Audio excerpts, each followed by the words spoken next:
The need to communicate and collaborate on a global level has created a proliferation of cloud-based tools for businesses. But with new channels come new gaps for hackers and many new security blind spots. You need full threat visibility across channels with a solution that works at the speed your company does. Perception Point's multi-layered platform provides the most robust threat prevention on the market. Perception Point Advanced Collaboration Security designs for the modern enterprise. Visit securityweekly.com/perception point. Welcome back, everyone, to Paul's Security Weekly.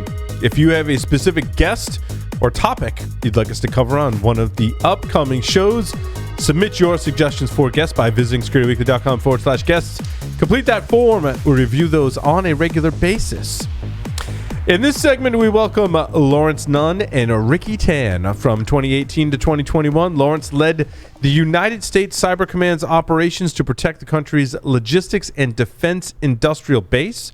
Lawrence has been involved in advancing technology at all levels of military command for 2 decades. Today, I'm sorry, I don't have a bio for Ricky, I don't think, yet. You'll have to introduce yourself. So today, they both join. Oh, sorry. He joins us today to discuss making cyber accessible to everyone. I do have a bio for Ricky. Ricky Tan has over 15 years of experience of applied cybersecurity in various fields to include penetration testing, digital forensics, network engineering, systems administration, and security architecture. Ricky is also the host of Cyberspatial, a YouTube channel with over 140,000 subscribers, making cybersecurity more accessible to people. Lawrence and Ricky, welcome to the show. Hey, thanks for having us. Hey, thanks. Great to have you both with us. I guess, Lawrence, go first. How did you get your start in information security? I think years ago, back in 2000, I was at the academy, and we were just starting the cybersecurity type discussions. We thought we were hot stuff because we had flat screen monitors, like the 15-inch ones. Oh, wait, so you must be talking about the Naval Academy then. There's only one academy. Whoa. So Ricky and I are both from West Point. Yes, the Naval Academy is a good school too. So that was my other guess. See, all my previous guests lately and everyone I've been talking to has had a Navy background. I don't know what it is. Oh, really? Like my last few guests, have all, in prep calls I've been doing, have all had a Navy background. So I'm my mind is literally in the Navy land. So no, I totally understand. But even back then, it was fantastic. We were getting after just. So wait, West Point, that's the Marines, right? Oh no, wait. Here. God. Okay, we all have to leave now. For the show. This is why we don't want drinking here anymore. We can't walk off this thing. I mean, it could have been worse. I could have said Coast Guard, for crying out loud. Come on. Well, you could have said Coast Guard and Merchant. Everybody, I mean, they have great bases. Don't let that fool you. They're all near the beach. Right. They're hanging out with Baywatch. I mean, Baywatch.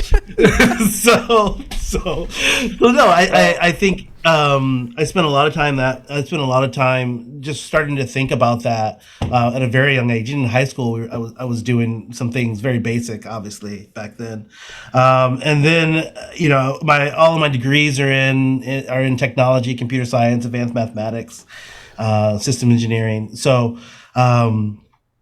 It was a natural fit for me just to continue down that path, and when there was an opportunity to do cyber in the Army as a career field, I wrote some of the first informational papers about creating a branch.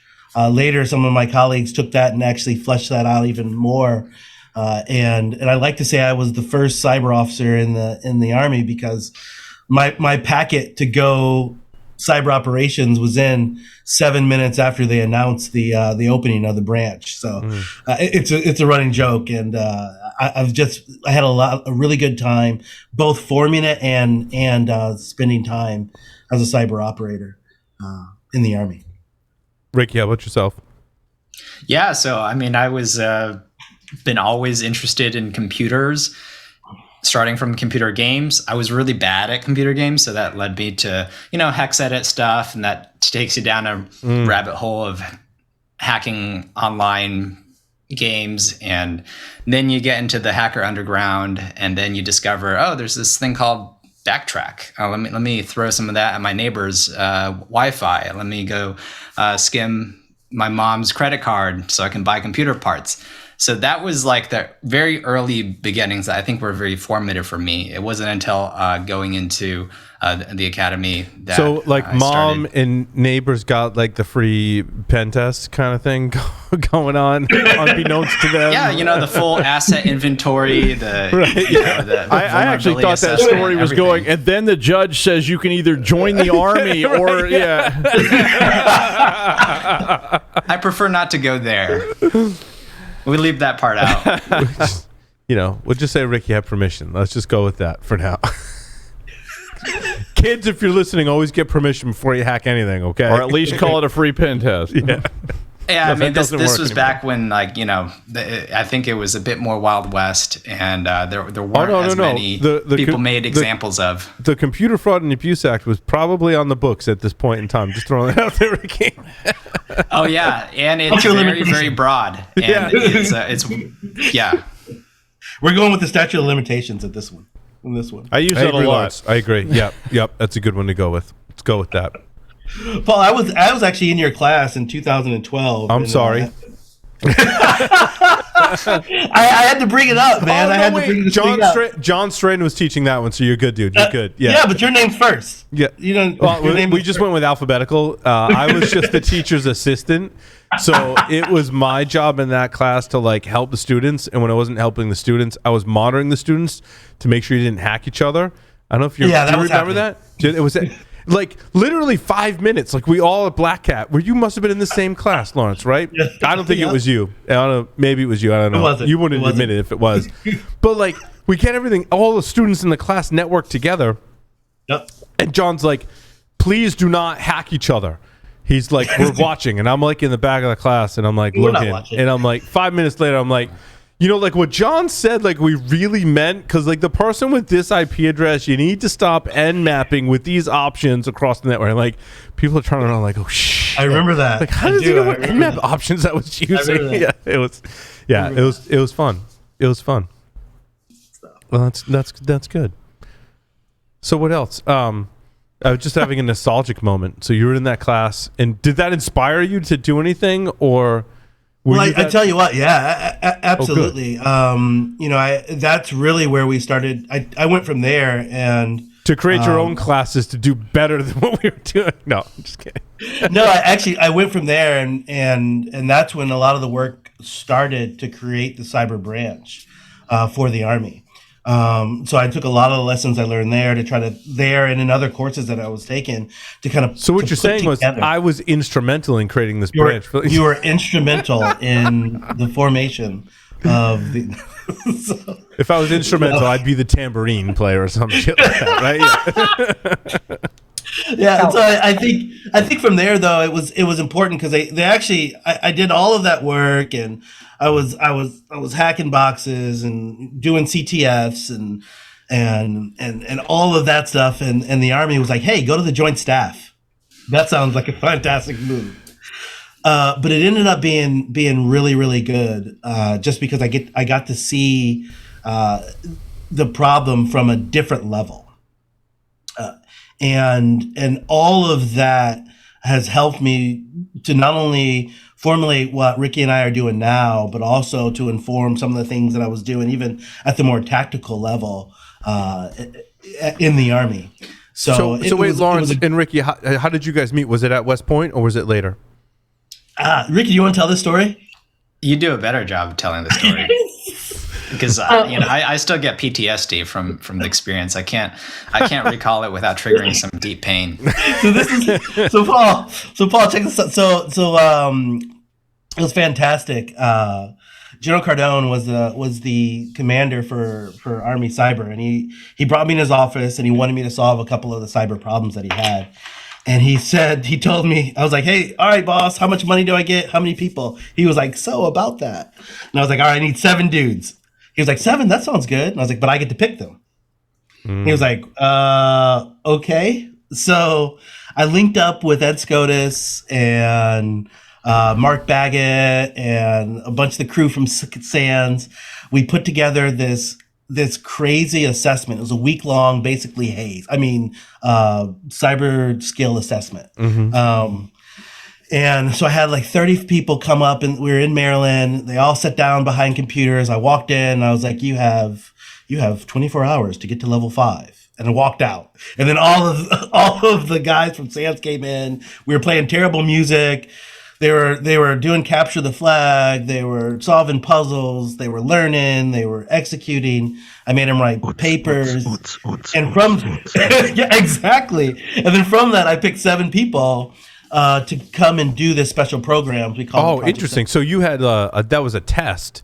Yeah, it was assessment. Because I feel like in the military in general, like my grandfather tells this story, which is interesting. Like a higher ranking person will come to you and say, I want you to solve this problem. And my grandfather was on a boat in World War II, like going over to fight the war. And he was going to be a translator. Like he was just like hanging out. And there was like a horrible problem in the kitchen. My grandfather's Italian. I'm mostly Italian, despite my last name, mostly Italian. And so they bring everyone together. And he was like, I need someone to take over cooking because everyone's getting dysentery. And my grandfather's like, look, I'm Italian. I can cook. He's like, but you got to give me 3 people and I get to pick. And like, I got the parallel from that story. And the captain of the boat was like, absolutely. You pick them and you go fix the problem. And he did. It's about the people. So Ricky was number 1. I scrapped him. I scooped him up and I said, let's go solve this problem. We went and got funding from the Army. And we did big things. It was fantastic. It was a fantastic experience. And everyone that was on that program is now doing something amazing. Like all of them. What was the goal of the program? Was it to do like training? Like what were these 7 people? What was their mission? Yeah. So I can't go into too much of that, but what I will tell you is like that was right around the time that ISIS was being stupid. And we had a bunch of other things going on in the Middle East, and that we were charged to go take care of some things. And they were conducting cyber operations. Yeah. Okay. It was fantastic. Yeah. It was really great. We had a great support crew, some from some defense contractors. And it was a fantastic experience. And I think what we learned there is immediately catapulted us into what we're doing now. Yeah. So you guys came out of the Army and created your startup? Yeah. So tell me about that. How did that come to? So this is again. So one of the things we learned while we were doing this, doing special programs out of Army Cyber was, man, people really don't know their networks. Like they really don't know it. It's almost a little embarrassing. We have companies that build exploits for the federal government that don't have firewalls, right? Have no network logging, no host space logging, no nothing, no host, no HIDs, no nothing. Like they hook up into Comcast. We have large organizations in the military that have like no network security monitoring at all. And I think a lot of that is changing. There's a lot of great folks in the CIO shop that are getting after that problem. But we noticed that no matter where we went, people could not engage in conversation about their network. Right? They could not visualize, they couldn't describe, they couldn't explain. And because of that, we ended up not being able to solve those big problems. So for example, you have your house. Lawrence, there's 2 problems there you just identified, right? There's like, I don't know what I have. Yep. And number 2, like even if I did, I can't really communicate what I have or what some of the issues are with what I have. Exactly. Like, and I mean, and even so, there's a couple of things that I was thinking through. During this time, I was, your security manager would say, "Hey, don't get on social media; it's bad." And you're just like, "Well, what? But but that's where everybody. Can't you just give me some tips on what I'm going to do on social media?"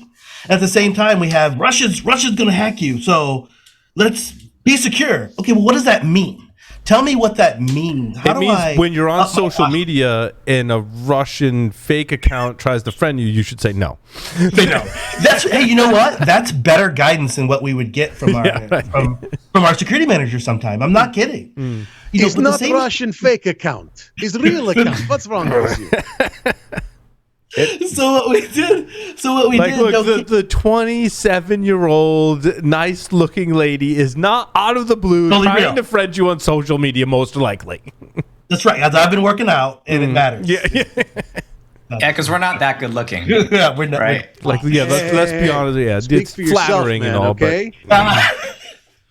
So really, what we found out is that you don't know your network, you can't communicate it, and people really don't have context. So it's awesome to have an asset inventory. We have a list. And people are starting to do that, and that's great.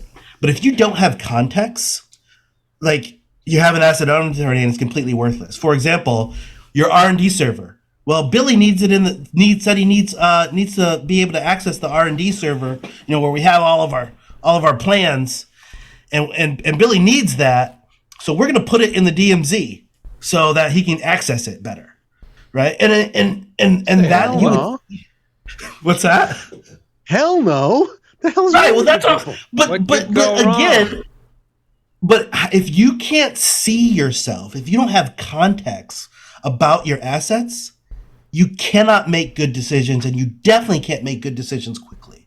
The military calls that situational awareness, and they've done a lot to try to get after situational awareness, and that's what we set out to solve, right? And I think we've talked before, but it's solving that and solving it at a price point that makes sense.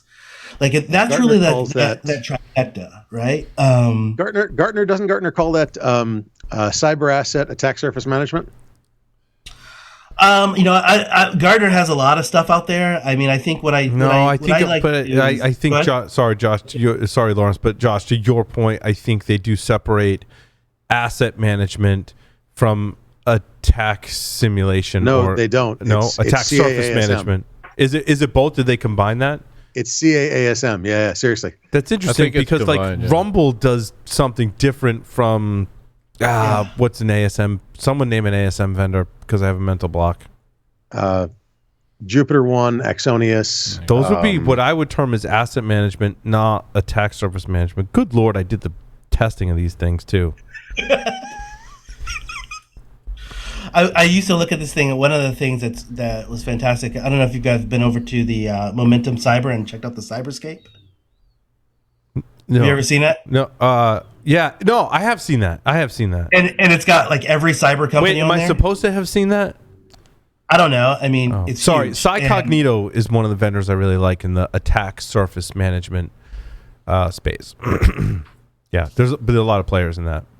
Sorry. Yeah, and I think when we look at it, it is, hey, call us.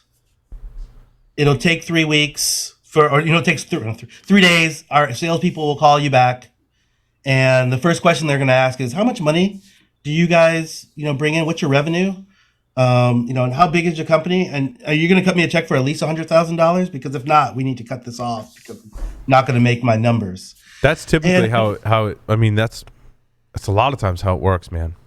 I know, and that's why, and it's a problem because I have my personal security product. I can go get Bitdefender. I can go get McAfee. I can go get Symantec or whatever. I can go get those things, and then on the outside, I can go spend hundreds of thousands, if not millions, if you want to have ridiculous levels of understanding and tracking of your assets. But you're right though.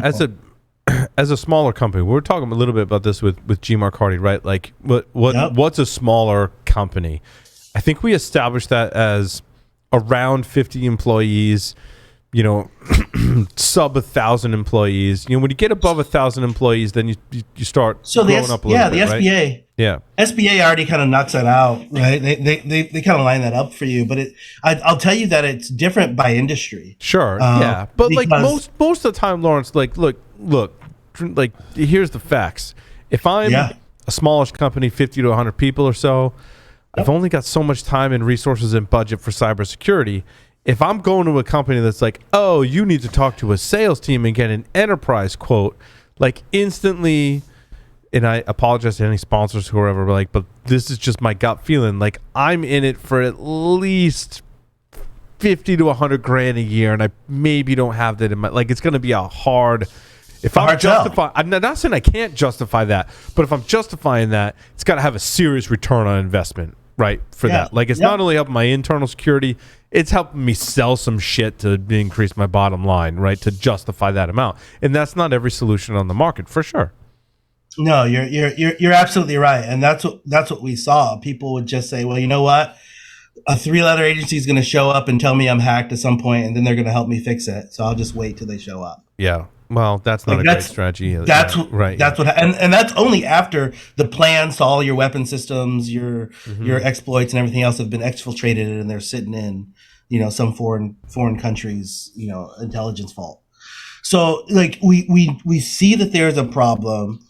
We understand that here are some of the symptoms, and we're like, so you have to solve this problem where I've got to provide something to our customers that's fast, right, to set up, or completely frictionless to set up, right, easy to understand, right, and if I need to bring in help, the help isn't going to charge me $100,000 plus just to come in to do the work, and that's really what we set out to do, because that's what we were doing in the military. Even when I was in the Cyber National Mission Force, we would go to these defense and industrial base companies, or we would go to these different networks, and we would try to inform them about, hey, this is how you increase your security posture, and we would bring in these big heavy tools that they could never rerun afterwards. Right? It was too big, it was too much. I love myself some Security Onion, but you've got to have like a group of people to run that thing if you're going to keep it up. Well, yeah, so, you need one pretty smart person to set it up, right? I've worked a lot with Doug, and but you're right. It's the maintenance of it that requires the team and the process and the diligence to update it. Not like I set it up myself, and it's great.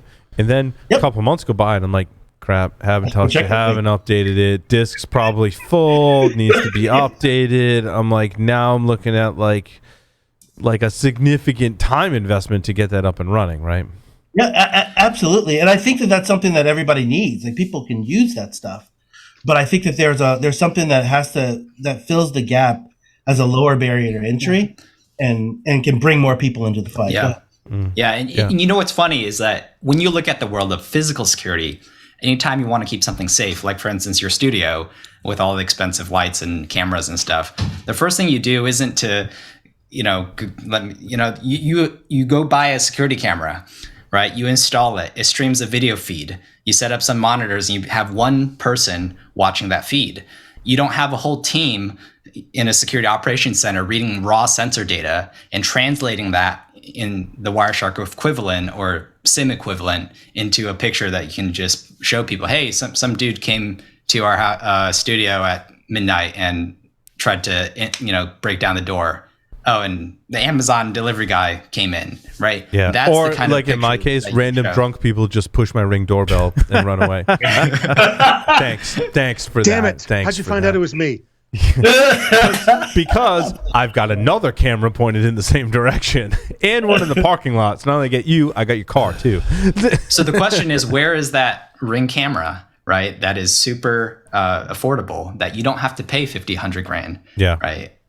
You can just go buy it, and you can use it and get immense value, get immense visibility into a space. And that's the thing, you can't really protect what you can't see. And so in the military, with the whole situational awareness, we spend a lot of money. We invest a lot into cameras, drones, satellites, inventory, right? Whether you're guarding top secret facilities or gold vaults, right? Even at the micro level, when you look at your health, right? Doctors, they have x-rays, CT scans, MRIs, and all these tools help them see deep inside your body so they can do a better job.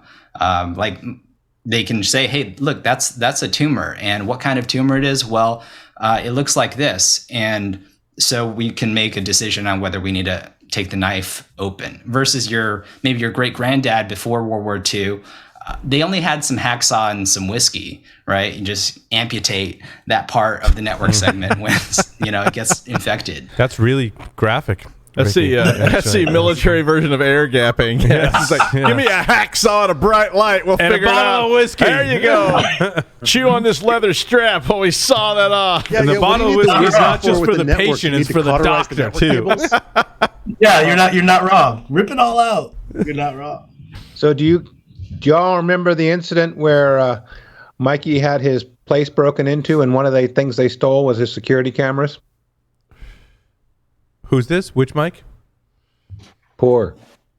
Oh, really? No, I did not know of this story. It was a couple years ago. Yeah, what they did is they took the security cameras, even though they're recording off to the cloud. Or they weren't recording. Yeah, he was pissed.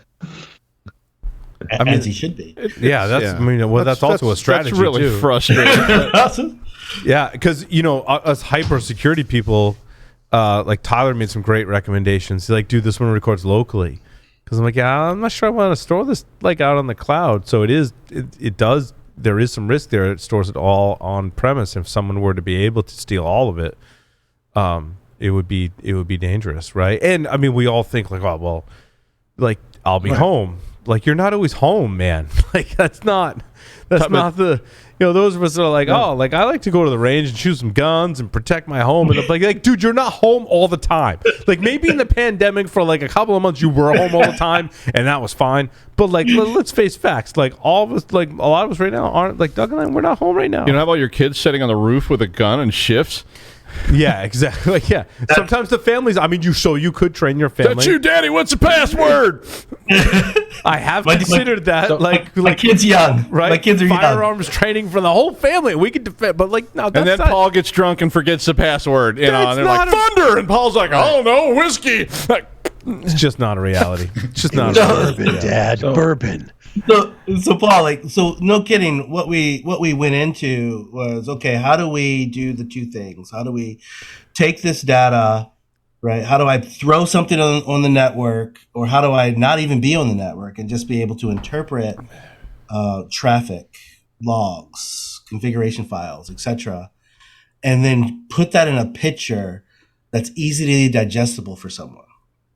And then so now I can brief leadership. I can brief the CFO to get a bigger budget. I can say, hey, here's the network. This portion of the network, I'm okay. We can take some risk here, but over here on this side, we really can't take risk. We need to spend a little bit extra to at least protect this, because this is where all of our crown jewels are. This is where the things that are most important to us are. Yeah, and I think. Yeah, I mean, but guys, this is a tall order, right? To take this data and be able to explain it to senior management and/or the board, that is a challenge. I feel like it's a really big challenge, right? Because I think a lot of us, we get enamored with, well, like, hey, I created this Visio diagram, and let me show you all the, the firewall rules and all these arrows. Like the green one means there's, traffic flowing, then blah blah blah blah blah, and you've already lost them, right? How do you grab this data and communicate it?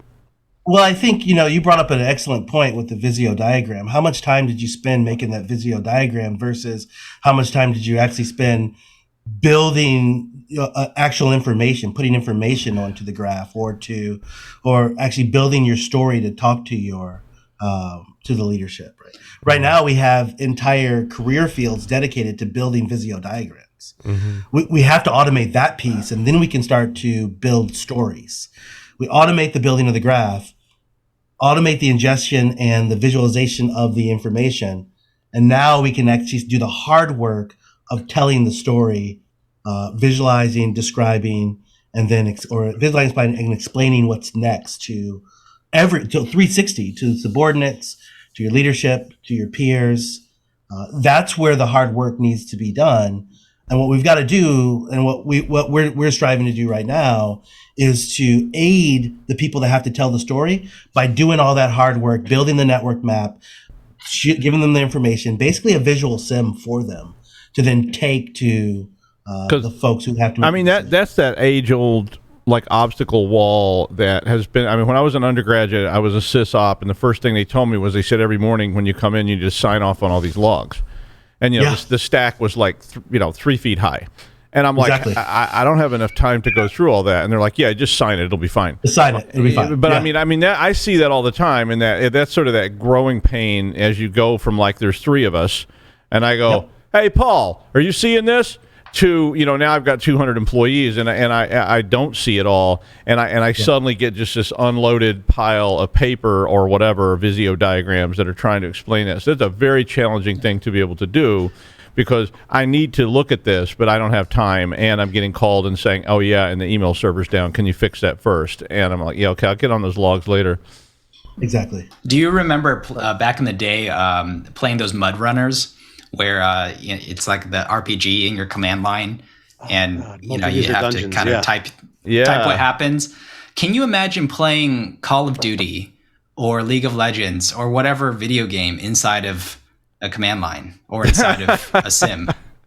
Right, tracking every single event that is happening, and you have all these different analytics that's giving you the trajectory and the speed, and some new like AI-based detection that's going to generate you more telemetry, telling you, giving you more insight about the nature of the.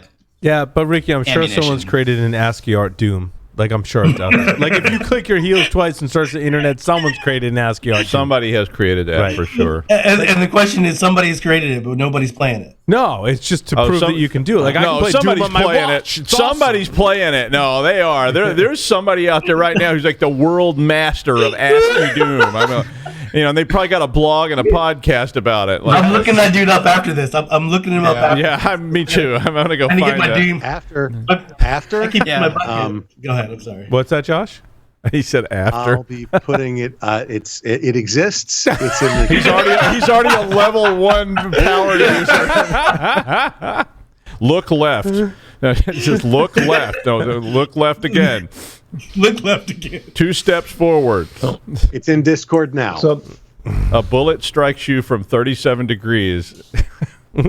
Yeah, and so no kidding. So what we're building and we're beta testing right now is a product that allows you to. It's a SaaS based right now where you can upload packet captures or logs or config files into a project. It maps out your topology. So boom, you have a map from PCAP. Mm-hmm. We map the underlying topology. We passively fingerprint the devices, and we'll put a CVE overlay on top of it based off of the passively fingerprinted devices, and everything in the graph is time series aware. So we are getting to the point where you're not reading a whole bunch of logs, you're watching what's going on. And yes, you're going to have to segment it. Yes, if you're looking at terabit per second streams, it's going to be a mess still. But if you know the time period when certain actions are happening, you will be able to dive all the way in and watch those logs, watch the network change over time, and then show your boss, because you don't have to pull out Visio. We've already done that for you. Yeah. So no joke, basically a cybersecurity camera, so you can operate at cyber speed and not at Visio or whiteboard speed. Cool. That's a great fit. Operate at cyber speed. No, I like that. Is that like faster than real time, or is that real time? Well, so 60 frames per second, imagine you see your network scans, you see your exploits are happening, you see maybe you have EDR data and you want to look at all the file executions down to that level of verbosity. Why don't we just animate for you and give you a nice little timeline scrubber? So after you come to work on Monday, you can scrub back and see everything that happened visually, over the weekend. Nice. Where do I watch my life count go down? That happens at the same time. It happens at the same time. Yeah, so I think I had a real question in there.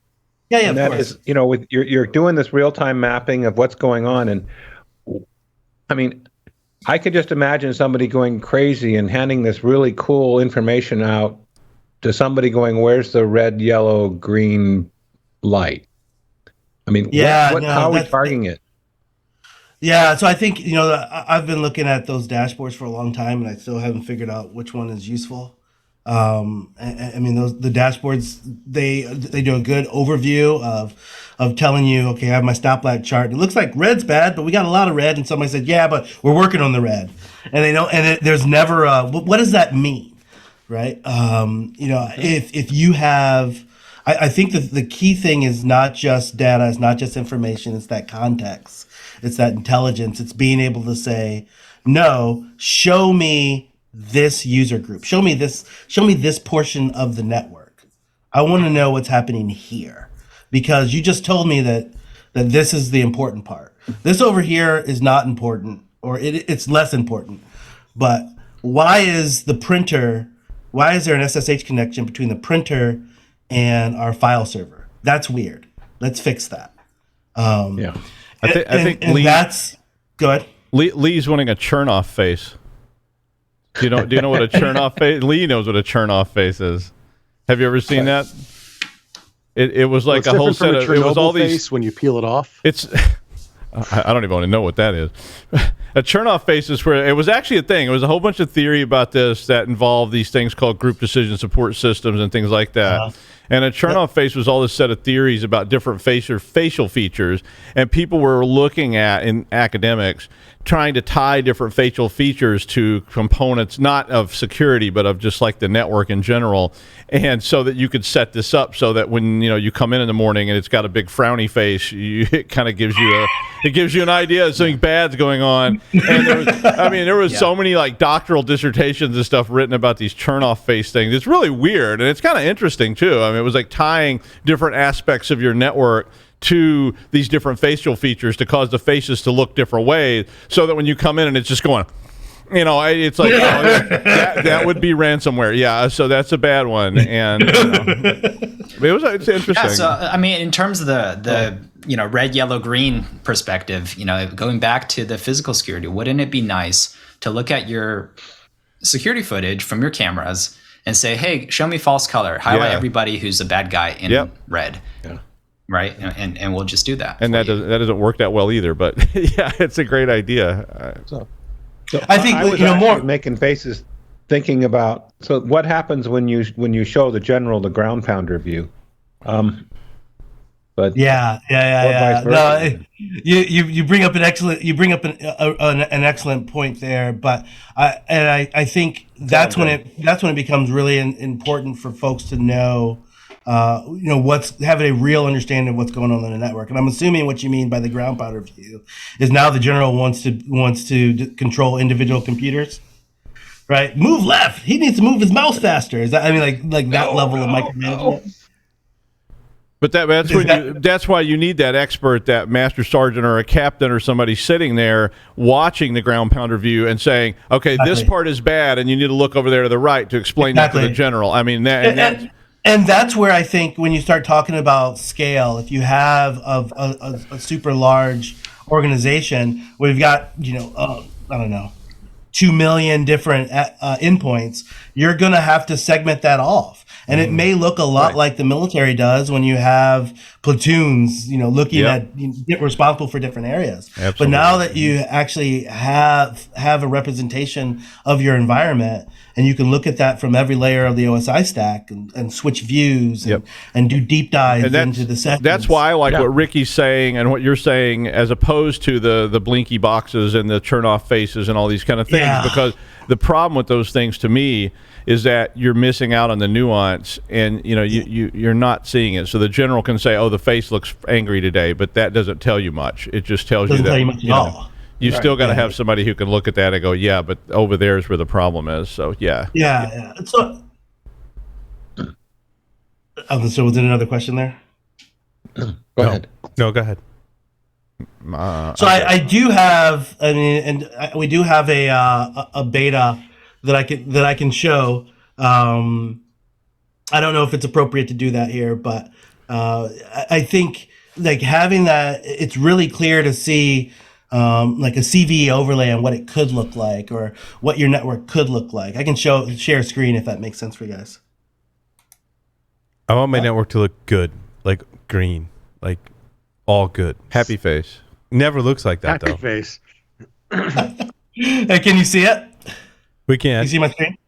Okay, great. So I'm not going to go through loading a project, but it's literally, if you want to add a new project, you just submit the PCAP. But once you have the project up, it reverse engineers or looks at the traffic, and this is a demo network, a very small demo network that was wired up. We recorded the traffic off it. We plugged in just the traffic, so 100% passive, and here's the network. Now, again, this is this is very early stages, and we only have a few beta users working right now. But if we wanted to go over to something that had your a CVE overlay, this is a demonstration of what our CVE overlay looks like, and it's a little crowded right now. But you can see you have a computer that has a red screen, and you can be like, hey, why is that computer's screen red? And literally has the CVEs down here. Now, again, early stage. This has every single CVE for this operating system. But you can start to see, and what we were able to do is give context to what we were seeing on networks, and it turned out to be really valuable in both briefing seniors and in determining what our next step were. I never had to ask not one time did I ever have to ask a network owner, hey, can I get your maps? Hey, show me what your network looks like. What are you trying to protect? How are you set up? How are your defensive set up? I never asked that, not once. I would just say, give me your PCAP. Give me a capture. Is that building in like? I'm gonna do it myself. I'm sorry? Is that building in like run books or automation as part of like the future development of like how this works? Yeah. Because you're doing this very passively now, and then you see something, and now you've got a playbook that identifies with whatever you're seeing, and then you can actually pass that off to a level 1 or 2 tech instead of having to bring in an expert. Exactly. Yeah. Or just having the automation or hooks built in. So maybe you have a second monitor where you have your map, and then we'll have you can continue using your SIM. Maybe install an agent or plugin that will highlight everything in your SIM, in your Wireshark, every IP that appears in the map. So you can just do a left to right. So now you actually have context. When some alert does happen and says some MAC address or some IP address, you can say, okay, where is that? Oh, let me pivot down to the facilities view. Okay, which building is that in? Which floor? Which rack? Right? So it really it's like a force multiplier, as we like to call it in the military, where instead of having a dozen people trying to understand or draw on a whiteboard at the same time, you can do the same thing with a tool, just using one person. And in the commercial world, it's cheaper and it's much easier to collaborate when everybody's remote as well. Yeah, way easier. That's pretty powerful, honestly. And does this cover only network traffic, or does it have the ability to understand objects or tag objects as a high value, high asset, user accounts being seen on the network, certain computer accounts or traffic that shouldn't be within inside of that segment? Yeah. So we have a tagging system built in already, so that you could tag things. Hey, these computers are VLAN 100, or you could say these computers are known vulnerable legacy devices, and we can actually create multiple views, split screens, so you could see your different topologies on the same screen and side by side compare. Hey, given my layer 2, how everything's physically hooked up, where are all the known naughtiness, right? All the bad users, like the guys who always click on links. I'm just going to tag that person's workstation so that we have a view dedicated to that person. And I think the other thing that's good. Sorry. No, I was going to say not only that, but that also is giving you guys the ability to do the like snapshot differential views of being able to correlate and look at what has changed, when did it change, how has it changed. Exactly, and that's where the time series scrubber comes in. But I think the other thing that's super, super powerful that I want to make sure that we don't miss, it's when the McAfee EPO server is updating in the clear. You see it. When your SolarWinds is maybe talking to someplace it's not supposed to, you see it. I never care about what people say. I only care about the PCAP. If it's PCAP or it didn't happen. Yeah, and like our engine can detect over 5,000 protocols and applications, everything from Tor all the way to really crazy shadow socks or whatever tunneling, DNS tunneling. Stuff like that. So instead of doing the detections for you, let's just show it to you visually so that empowers the human, right? It's really about that human computer interface and improving on that. Because so far what we've done is improve on the computer and the machines. And we really, I guess everyone who's nerdy and likes tech, we like to make our brains, right, understand the computer language. And so what we're trying to do now is like, how can we make the computer help the humans do better at what we're naturally good at, which is pattern recognition? Is there some delay around what's being displayed and your real-time ability to ingest at a data stream that's capable of parsing that traffic, as well as like where your logs are coming from? If you're grabbing stuff from AWS, Azure, some of those buckets and ingesting those real time, like you've got a slight correct? Yeah, so there's two things there. So our phase one, we're all post-processing. Give us a capture and we'll process it. As we move to on-prem, everything that we're building is enterprise strength, and that's what's taken the longest time, is making sure that we can operate at 10 gig, 100 gig, 400 gigabits per second. That's the monster, right? And really trying to make it useful at those speeds. That's even the bigger monster, because everything has several connections. Your computer now, when you log in, when you fire it up, it's connecting to everything all the time, prefetching things, trying to make things as fast as possible for you. So, operating in real time is going to require it's going to require VMs on-prem. It's going to require hardware on-prem.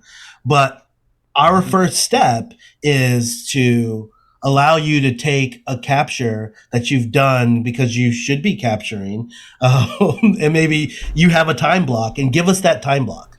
Load that time block up, and then maybe later come back and do another time block, and you can do the delta.